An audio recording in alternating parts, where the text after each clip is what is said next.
हरे कृष्ण। स्वागत है आप सभी का आपके अपने YouTube चैनल भक्ति विभूति पर। रावण की बहन शूर्पणखा कैसे बनी भगवान श्री कृष्ण की पत्नी, आइए जानते हैं।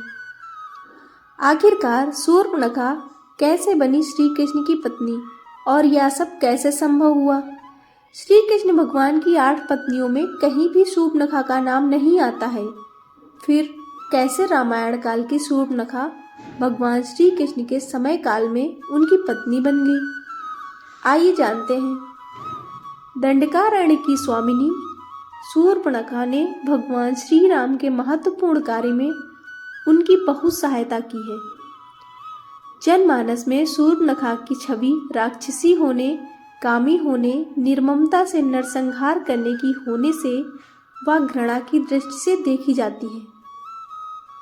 करोड़ों जन्मों तक तपस्या करने के बाद भी ऋषि मुनियों को भगवत दर्शन लाभ नहीं हो पाते, परंतु इसने उनके दर्शन के साथ साथ बातें भी की तथा श्री राम ने उनकी लक्ष्मण जी से भी बात करवाकर भक्ति स्वरूपा आद्या शक्ति जगत जननी सीता माता के दर्शन भी करवा दिए।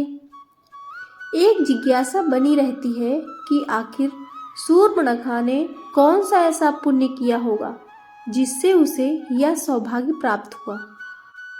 मनीषी व ज्ञानी जन हमेशा इसका चिंतन किया करते हैं। आइए शूर्पणखा के पूर्व जन्म का वृत्तांत जानें। पूर्व जन्म में शूर्पणखा इंद्रलोक की नयनतारा नामक अप्सरा थी। उर्वशी, रंभा, मेनका, पुंजिक स्थला आदि प्रमुख अप्सराओं में इसकी गिनती थी। एक बार इंद्र के दरबार में अप्सराओं का नृत्य चल रहा था। उस समय यह नयनतारा नृत्य करते समय भ्रू संचालन अर्थात आंखों से इशारा भी कर रही थी। इसे देख इंद्र विचलित हो गए और उसके ऊपर प्रसन्न हो गए। तब से नयनतारा इंद्र की प्रेयसी बन गई। तत्कालीन समय में पृथ्वी पर वज्रा नामक एक ऋषि घोर तपस्या कर रहे थे। तब नयनतारा पर प्रसन्न होने के कारण ऋषि की तपस्या भंग करने हेतु इंद्र ने इसे ही पृथ्वी पर भेजा, परंतु वज्रा ऋषि की तपस्या भंग होने पर उन्होंने इसे राक्षसी होने का श्राप दे दिया। ऋषि से क्षमा याचना करने पर वज्रा ऋषि ने उससे कहा कि राक्षस जन्म में ही तुझे प्रभु के दर्शन होंगे। तब वही अप्सरा देह त्याग के बाद शूर्पणखा राक्षसी बनी। उसने दृढ़ निश्चय कर लिया कि प्रभु के दर्शन होने पर वह उन्हें प्राप्त कर लेगी।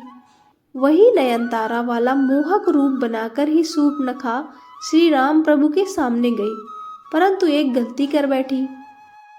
वह यह कि पर ब्रह्म प्रभु परमात्मा को पति रूप में प्राप्त करने की इच्छा प्रकट कर दी। पर ब्रह्म को प्राप्त करने की एक प्रक्रिया होती है। भक्ति या वैराग्य के सहारे ही पर ब्रह्म को प्राप्त किया जा सकता है। शूर्पणखा भक्ति रूपा सीता माता और वैराग्य रूपी श्री लक्ष्मण जी के पास न जाकर सीधे ब्रह्म के पास चली गई। यह उसकी सबसे बड़ी गलती है। वह तो सीधे श्री राम की पत्नी बनकर भक्ति को ही अलग कर देना चाहती थी। इसके अलावा वैराग्य का आश्रय लेती तो भी प्रभु को प्राप्त कर सकती थी, परंतु वैराग्य को भी नकार कर अर्थात वैराग्य रूपी श्री लक्ष्मण जी के पास भी न जाकर एवं अहंकार में आकर सीधे प्रभु के पास चली गई।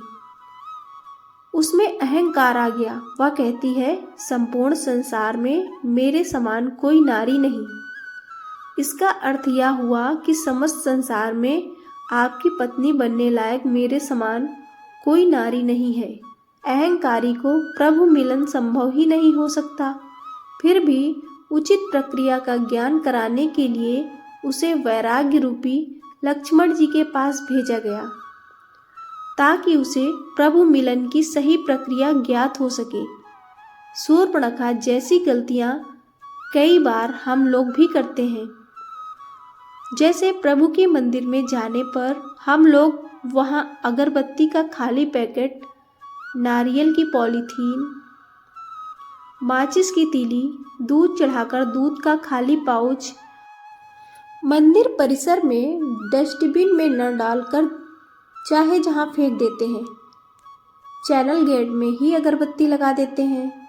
नियत स्थान को छोड़कर पेड़ी पर भी दीपक जला देते हैं या भगवान के पैर के पास या शिव जी की जलाधारी के ऊपर ही दीपक रख जाते हैं, आदि आदि। इस प्रकार के 32 भागवतापराध होते हैं। मंदिरों में जाकर इन 32 में से एक भी अपराध यदि कोई करता है तो उस पर भगवान की कृपा तो नहीं होती है, परंतु वह ईश्वर का कोप भाजन अवश्य बन जाता है। वैरागी लक्ष्मण ने सोचा कि राक्षसी को वैराग्य तो आ नहीं सकता, अतः उसे पुनः प्रभु के पास भेज दिया। तब प्रभु ने कहा कि मैं तो भक्ति के वश में हूँ।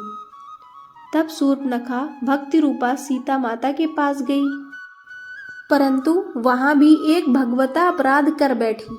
सोचा प्रभु इस भक्ति के वश में है, अतः मैं इस भक्ति को ही खा जाऊं, भक्ति को ही नष्ट कर दूं। अतः लक्ष्मण जी ने क्रोध में आकर उसके नाक कान काटकर अंग भंग कर दिया।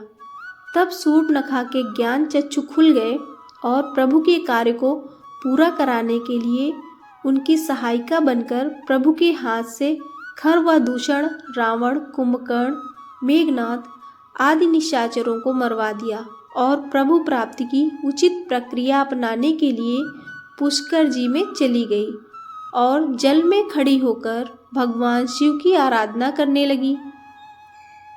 10,000 वर्ष बाद भगवान शिव ने शूर्पणखा को दर्शन दिए और वर प्रदान किया। वर के अनुसार 28वें द्वापर युग में जब श्री राम ने कृष्णावतार लिया, तब उन्होंने कुब्जा के रूप में शूर्पणखा से विवाह किया और उसके कुबड़ को भी ठीक किया। श्री कृष्ण की कृपा से शूर्पणखा को उसका नयनतारा का मनमोहक रूप भी मिल गया। आपको यह जानकारी कैसी लगी, कृपया कमेंट करके अवश्य बताएं। जानकारी पसंद आई हो तो वीडियो को लाइक और शेयर करें। ऐसी और भी जानकारी और कहानियों के लिए चैनल को सब्सक्राइब करना ना भूलें। धन्यवाद।